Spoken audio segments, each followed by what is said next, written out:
So if I use the phrase Western intervention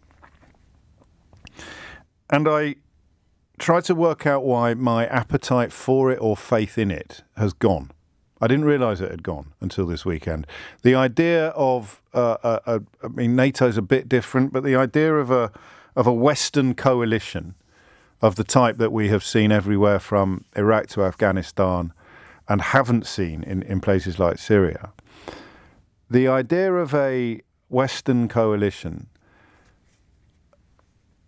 disciplining or challenging Vladimir Putin leaves me cold.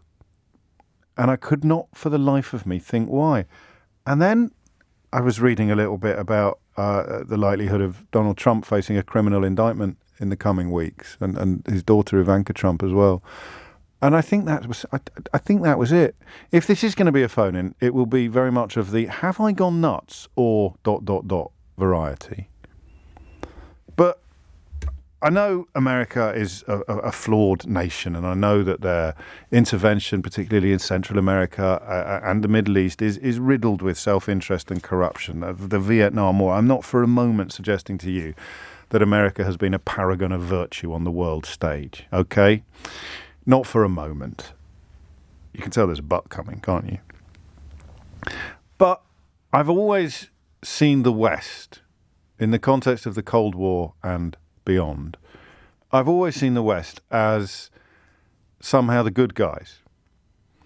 And I think that's built more upon the freedoms we enjoy as citizens of these countries than on any objective algorithm of ideology choice. It's always seemed to me that if you've got freedom, then your government is better than a government that gives your citizens no freedom at all. And I still very much subscribe to that school of thought. I'm pretty sure you do as well. So what is it about this relationship between Western intervention and the current realpolitik of the world stage that I am finding so troubling? And I think it's this. Don't promise me you won't laugh. All right.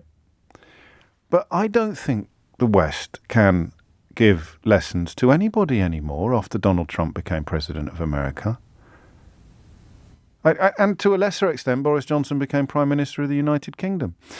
And in Boris Johnson's case, of course, he heads up a government that is trying to restrict our freedoms and take away a lot of our rights. They've already abolished our freedom of movement, and they want to have a crack at our freedom to protest. They're not exactly what anyone would historically call a liberal outlook, evinced by Priti Patel being Home Secretary.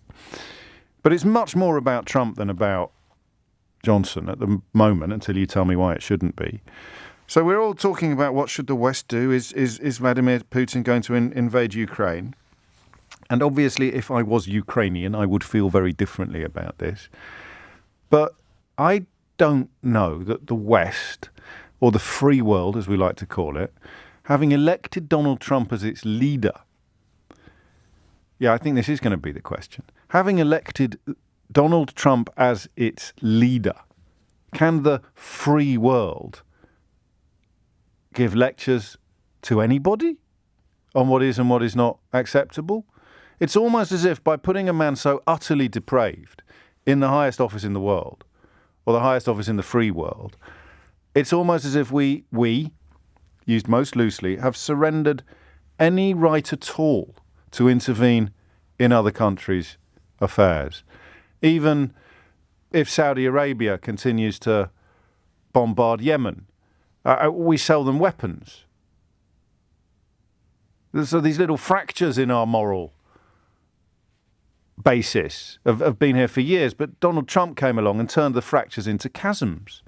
I guess what I'm suggesting to you, and I'm as surprised as you are by this, I guess what I'm suggesting to you is that in the course of the last few years, without us really noticing, the balance of power in the world has changed, obviously, with China, India, and China, Russia, and Iran being too close for our comfort. But not just the balance of power has changed. Something has shifted in terms of our moral basis. I don't see how the free world can tell Vladimir Putin to stay out of Ukraine after we, in the free world, put Donald Trump in charge. Is that nuts? Or Can you see some sense in it? It might be not. I'd quite like it to be nuts.